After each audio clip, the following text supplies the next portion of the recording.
Okay, so last night we replaced the driver's side control arm in this car with a used one that has a pretty good ball joint in it.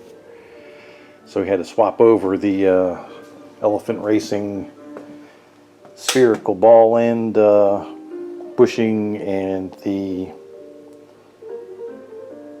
caster block. And we also swapped over the Renbei boot for the bushing, for the ball joint. So it's got all nice new clean stuff on there. I shot a video of the process, but shot a few videos of it and cleaning it and swapping stuff over and everything, but I was going to edit them all together and I accidentally erased everything, so oh well. But there it is, it's all on there, ready to go.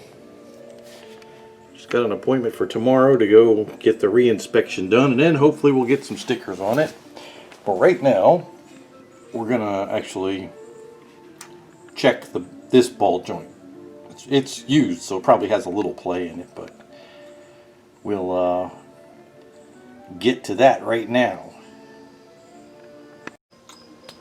Okay, we're going to do a little test to see how much play we have in this new used ball joint on this used control arm that we just put on here. I think I have some play in this wheel bearing, which I just tried to tighten up a little bit.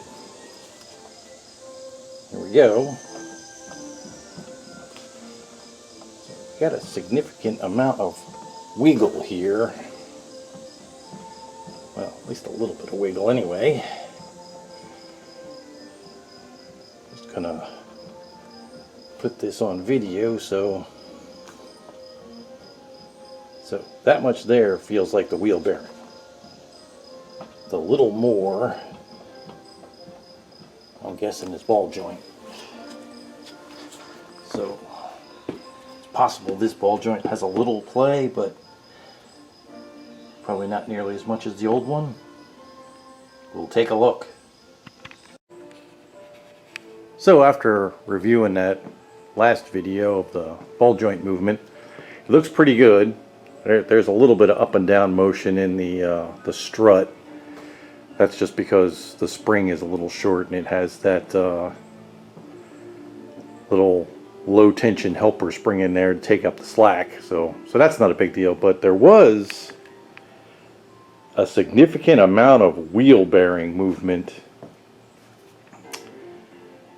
and I tightened it up. I mean, it's good now, but one thing that was a little disturbing about it is when I pulled the grease cap off of the hub, there was white stuff in there, and I was looking at it and it was greasy, so I'm thinking that somebody put lithium grease in the wheel bearings on this.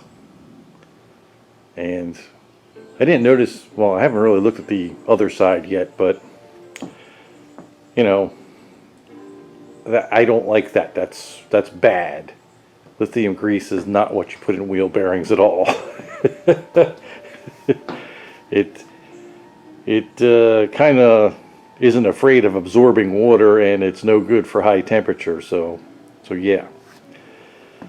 So while I had the cap off, I like spun the wheel around and stuff and moved things around as much as I could and stuff, and I'm just gonna order a set of front wheel bearings for this, and probably when we're doing the rear wheel bearing, well, actually we'll probably do the front wheel bearings first, because that's pretty critical.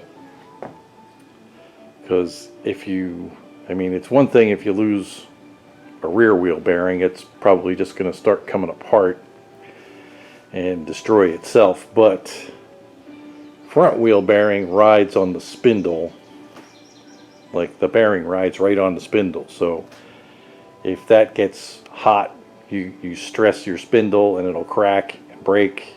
And we all know what happens when you break a spindle. All of a sudden, the front bumper is part of the front suspension, and that's not good. So So we're going to order new wheel bearings and probably get them stuck in there next week or two. That's not a big deal to do. It's a pretty simple job. So we'll get that done, and hopefully then we'll have inspection stickers, wheel bearings. I did fix the leak down here. Let me grab the light here. Kind of forgot to do some video of that, but this the fittings that were on here were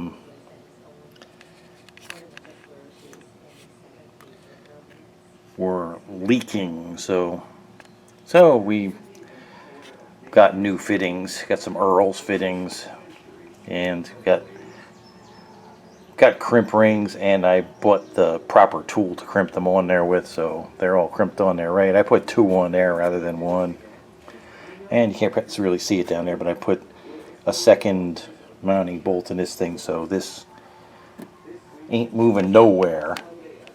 Before, it could actually wiggle around a little bit, which isn't good. I did that kind of in a hurry because it was kind of the last thing to do before we could start the engine, so it got done real quick. Not necessarily right. And the other thing we had to do is, make it a little hard to see down in there, but this is the headlight stop assembly, this thing here. This has a rubber bumper on the other side of it. That is, since the headlight's open, it's against the stop right now. So this swings up and comes fairly close to the fender well, so it was very close in the last installation, and I had to put a P-clip in here to hold this hose up out of the way, and I had to trim this little bit off of this one side of the headlight stop. So yeah, we shouldn't have any problems with that anymore. And one other thing, I had this hooked up backwards. I had the pressure from the engine going in the outlet of the oil filter, which isn't good.